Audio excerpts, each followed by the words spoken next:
प्रकार से किसान लगातार हरियाणा के माध्यम से दिल्ली जाना चाहते हैं और बॉर्डर पर जमावड़ा लगा हुआ है, वहाँ पर टीआर गैस और कई चीज़ें चल रही हैं, कई लोग घायल भी हो रहे हैं, कई लोग मारे भी गए हैं। इस घटनाक्रम पर आपकी टिप्पणी क्या है? कल एक बच्चा जो है उसके पीछे सिर के ऊपर आपने देखा गोली लगी है यहाँ पर, और वो जो है 21 साल का बच्चा वो मर गया। अपने माँ बाप का जो है ना, उसकी बिन माँ का बेटा था, दो बहनों के बीच में एक बेटा, वो मर गया। तो इस तरह से जो ये हालात जो कर रहे हैं, ये तो दुश्मनों के साथ भी नहीं करा जाता।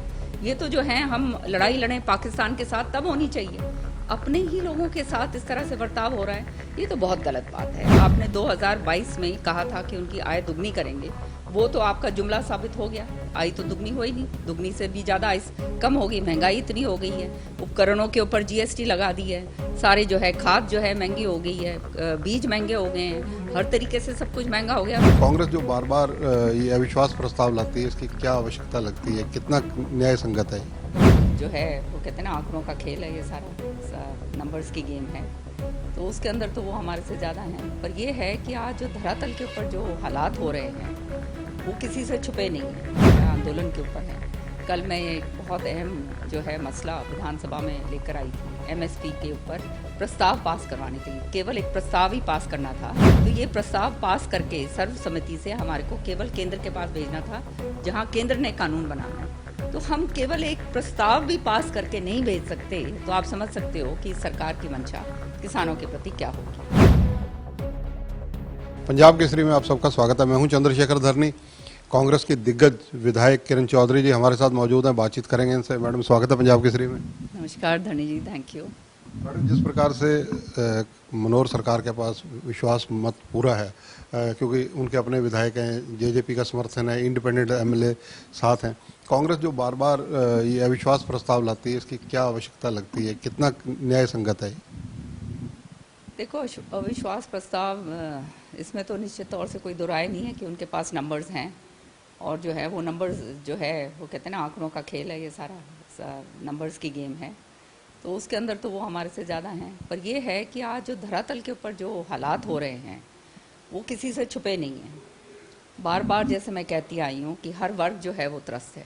किसान का आपने हाल देख लिया, आंदोलन के ऊपर है। कल मैं एक बहुत अहम जो है मसला विधानसभा में लेकर आई थी, एमएसपी के ऊपर प्रस्ताव पास करवाने के लिए। केवल एक प्रस्ताव ही पास करना था, जो हमारी मंशा दर्शा देता है सरकार की कि भाई हम किसानों के प्रति संवेदनशील हैं, और उनकी जो मांग, जो उनको वायदा करा गया था, हम चाहते हैं कि वो वायदा पूरा हो। तो ये प्रस्ताव पास करके सर्वसम्मति से हमारे को केवल केंद्र के पास भेजना था, जहाँ केंद्र ने कानून बनाना है।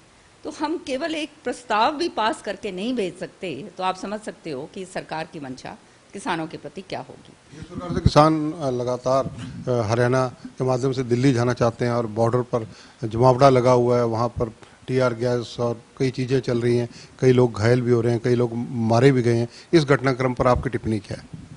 देखो, आंदोलन करना अधिकार है हमारा इसमें प्रजातंत्र के अंदर, पर शांति के साथ। और किसान जो हैं, जब उनकी आवाज़ जहाँ पर हैं वो वहाँ पे सुनाई नहीं दी जा रही, और जो उनके साथ वायदा खिलाफ़ी करी गई है, तो वो वायदा खिलाफ़ी के खिलाफ उनकी जो आवाज़ उठ रही है वो सुनाई नहीं दी जा रही। तो वो दिल्ली जाके आंदोलन करना चाहते हैं शांतिपूर्वक ढंग से। रास्ते के अंदर इतनी बड़ी बड़ी दीवारें खड़ी कर दी हैं, कीलें ठोक दी गई हैं। आप जो है ड्रोन से जो है सिर के ऊपर जो है उनके ये आंसू गैस के गोले दागे जा रहे हैं, जिसमें मिर्ची बॉम्ब हैं, पता नहीं क्या क्या नहीं है, छर्रे उनको मारे जा रहे हैं। कल एक बच्चा जो है उसके पीछे सिर के ऊपर आपने देखा गोली लगी है यहाँ पर, और वो जो है 21 साल का बच्चा वो मर गया। अपने माँ बाप का जो है ना, उसकी बिन माँ का बेटा था, दो बहनों के बीच में एक बेटा, वो मर गया। तो इस तरह से जो ये हालात जो कर रहे हैं, ये तो दुश्मनों के साथ भी नहीं करा जाता।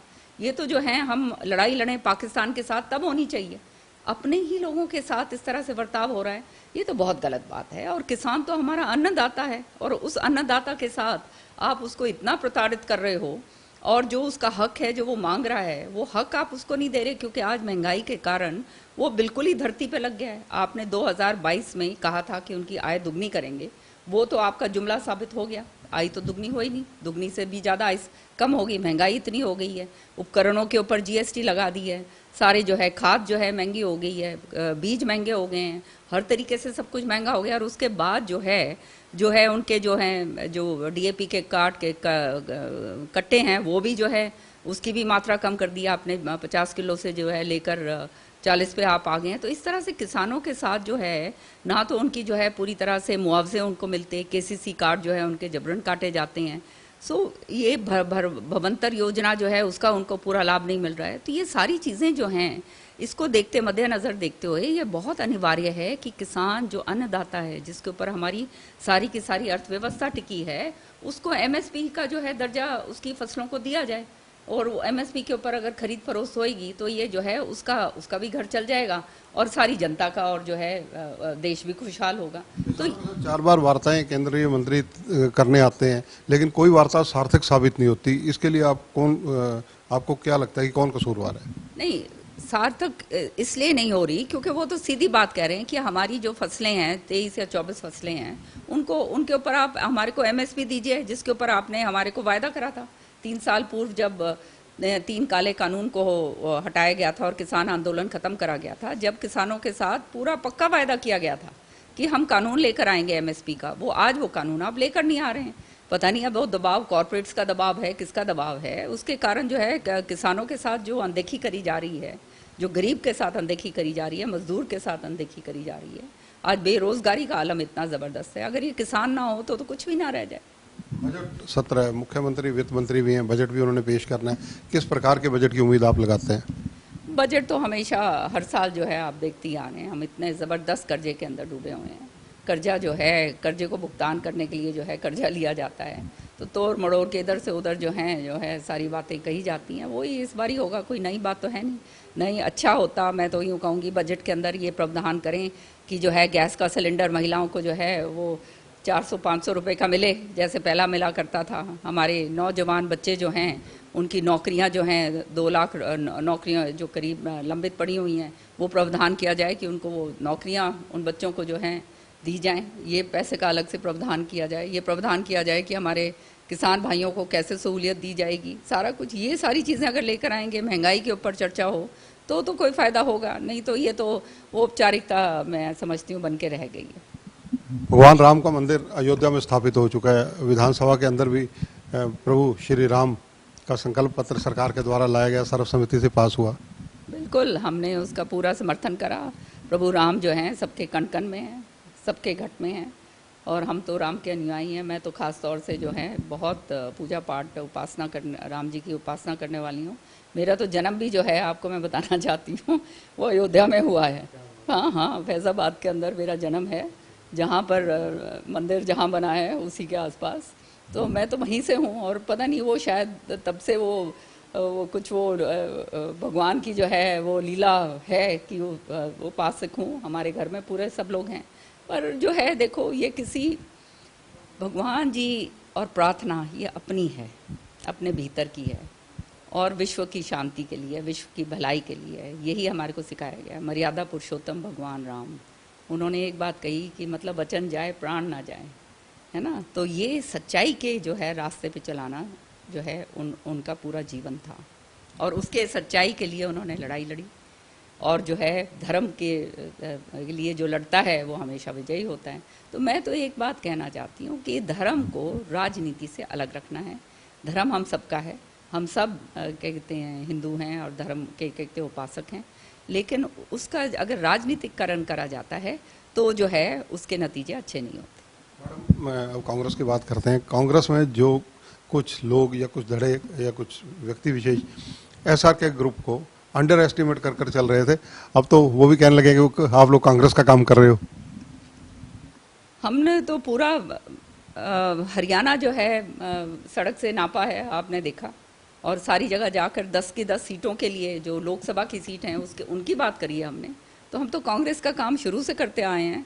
कईयों को जो गलतफहमी है वो कोई और करता है या नहीं करता उसका तो हमें मालूम नहीं है, लेकिन हमारी जहाँ तक बात है, हमने हमेशा से कांग्रेस के सिपाही हैं और कांग्रेस की नीतियों का, राहुल गांधी जी की नीतियों को आगे बढ़ाया है। कल आपने देखा, मैंने एक जो बहुत राहुल जी ने एक सवाल उठाया था कि ये जो है बीसी वर्ग जो है उसकी सर्वेक्षण क्यों नहीं करवाया जा रहा, उसका सर्वे करवाया जाए ताकि उसका लाभ जो है उन लोगों को दिया जाए। अब कहने के लिए तो ये कहा जाता है कि हम लाभ बहुत दे रहे हैं, लेकिन असलियत के अंदर जो है सर्वे क्यों नहीं करवाया जाता कि जो है फिर असलियत सामने आ जाएगी, तो उससे ये गुरेज करते हैं। और कल मेरे प्रश्न के ऊपर आपने देखा किस तरह से जो है उसके ऊपर चर्चा भी नहीं होने दी। बिहार का शायद आपने एग्जाम्पल दिया था, वो क्या पूरा इशू है?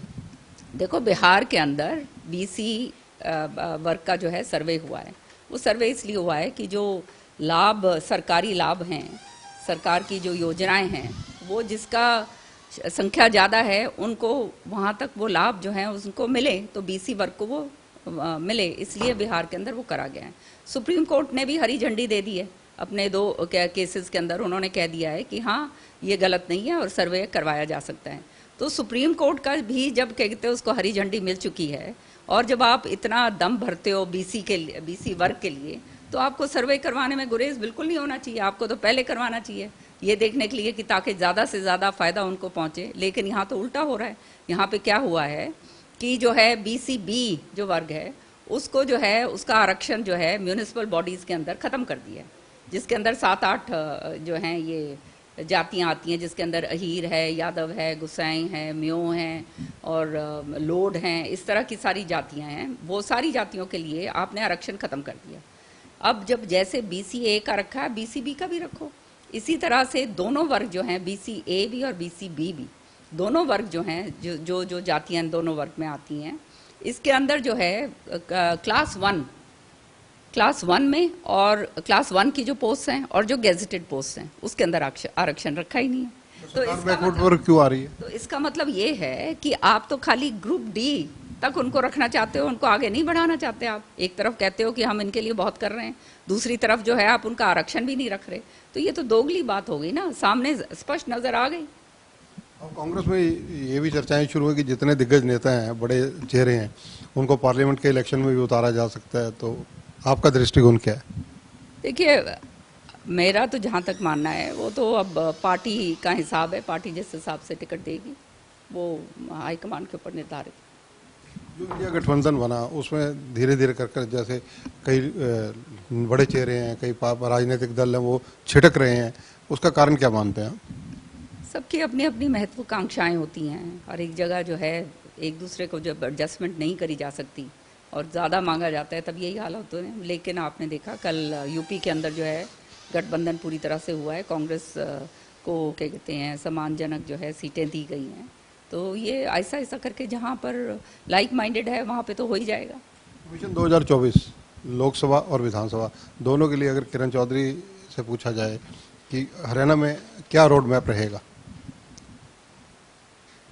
हरियाणा में जो अभी तो लोकसभा का चुनाव है, और लोकसभा चुनाव के अंदर देखिए हम विपक्षी दल के सदस्य हैं, और उसके नाते हमने पिछले 10 साल से जो है पूरी विपक्ष की जो बात जो जनहित की बातें हैं वो उठाई हैं, और बड़ी ज़ोर शोर से उठाई हैं। मैंने जब से मैं विपक्ष की नेता थी तब उस समय भी उठाई, और अब भी जो है मैं सिंगल हैंडेडली आपने देखा है कि मैं मुद्दों को जो है उठाती हूँ, चाहे एमएसपी का मुद्दा हो, चाहे ये हमारे बीसी वर्ग का मुद्दा हो, चाहे हमारे किसानों का हो, चाहे हमारे बेरोज़गारी का हो, चाहे हमारे मजदूर भाइयों का हो, या हमारे व्यापारी भाइयों का हो, कर्मचारियों का हो, या जो है सारे के सारे जो बच्चे जो हैं महिलाओं का है।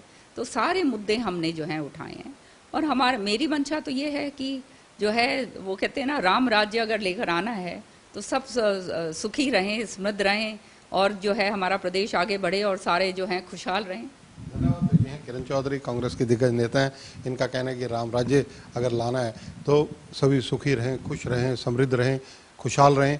इसके अलावा जिस प्रकार से लोकसभा चुनावों को लेकर कांग्रेस अपनी तैयारियों में लगी हुई है उसका भी जिक्र मैडम किरण चौधरी ने किया, और विधानसभा के पटल पर जिस प्रकार से बीसी वर्ग की डिमांड इन्होंने उठाई उस पर जो सरकार का रुख रहा उसकी भी समीक्षा इन्होंने की। कैमरामैन संजय सिंह के साथ चंद्रशेखर धरनी, पंजाब केसरी टीवी, चंडीगढ़। हमसे जुड़े रहने के लिए हमारे YouTube चैनल को सब्सक्राइब करें और नई वीडियो की नोटिफिकेशन के लिए बेल आइकॉन को दबाएं। अगर आप ये वीडियो Facebook पर देख रहे हैं तो लाइक जरूर करें और ज्यादा से ज्यादा शेयर करें। धन्यवाद।